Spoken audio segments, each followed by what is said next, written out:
जी नाज़रीन, आप देख रहे हैं डेली रोशन पाकिस्तान। मैं हूं आपका मेज़बान मोहम्मद आसिफ पहुंचा।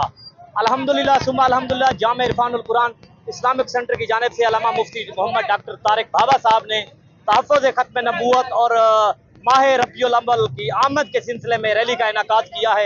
हमारे साथ मौजूद हैं कि आलम इस्लाम को माह रबीउल अव्वल के हवाले से और तहफ़्फ़ुज़ ख़त्म नबूवत के हवाले से क्या पैगाम देना चाहेंगे। जी बिस्मिल्लाहिर्रहमानिर्रहीम। आज हम सब की खुश नसीबी कि हम माह रबीउल अव्वल के इस्तकबाल और तहफ़्फ़ुज़ अक़ीद ख़त्म नबूवत जिसको 50 साल होने वाले हैं, हमारी पार्लियामेंट ने जिस खूबसूरत अक़ीदे के तहफ़्फ़ुज़ के लिए अपनी सारी चीज़ों को दाव पे लगा के आका अलैहिस्सलाम की ख़त्म नबूवत की हिफाजत की थी, उसके तहफ़्फ़ुज़ के लिए आज हम सारे मुसलमान मसलक, सियासी तंजीमात, बरादरियों से मावरा हो के निकले हैं। हम यही पैगाम देना चाहते हैं कि माह रबीउन नूर, माह मिलाद मुस्तफ़ा सल्लल्लाहु अलैहि वसल्लम कि जहाँ खुशियाँ मनाते हैं, वहाँ आने वाली नस्लों को ये शऊर भी दें कि अक़ीद ख़त्म नबूवत ये हमारे ईमान की असास है, हमारे ईमान की बुनियाद है।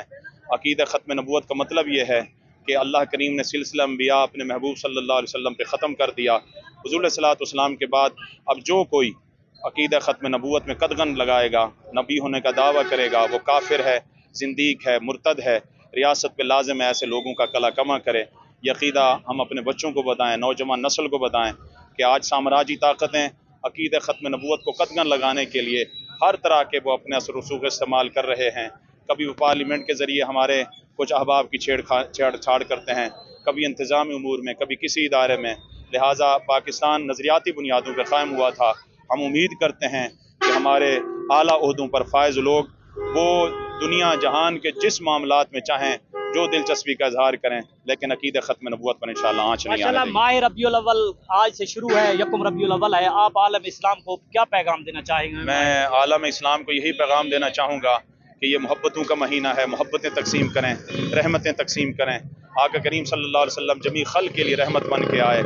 आका अलैहिस्सलातु वस्सलाम के मिलाद का तकाजा ये है कि जिस तरह हुजूर के मिलाद ने वालिदैन को इज़्ज़त बख्शी, बेटियों को इज़्ज़त बख्शी, माओं को इज़्ज़त बख्शी, यतीमों को इज़्ज़त बख्शी, गरीबों को, मजबूरों को, मक़हूरों को, मज़लूमों को, माशरे के पीछे हुए अफराद को इज़्ज़त बख्शी, हम भी आका करीम सल्लल्लाहु अलैहि वसल्लम के सुन्नत पर अमल करते हुए सरापा रहमत बन जाएं, मोहब्बतें तकसीम करें, रहमतें तकसीम करें और लोगों में इसी रहमत को आम करें कि अल्लाह करीम ने महबूब को रहमत बना के भेजा है।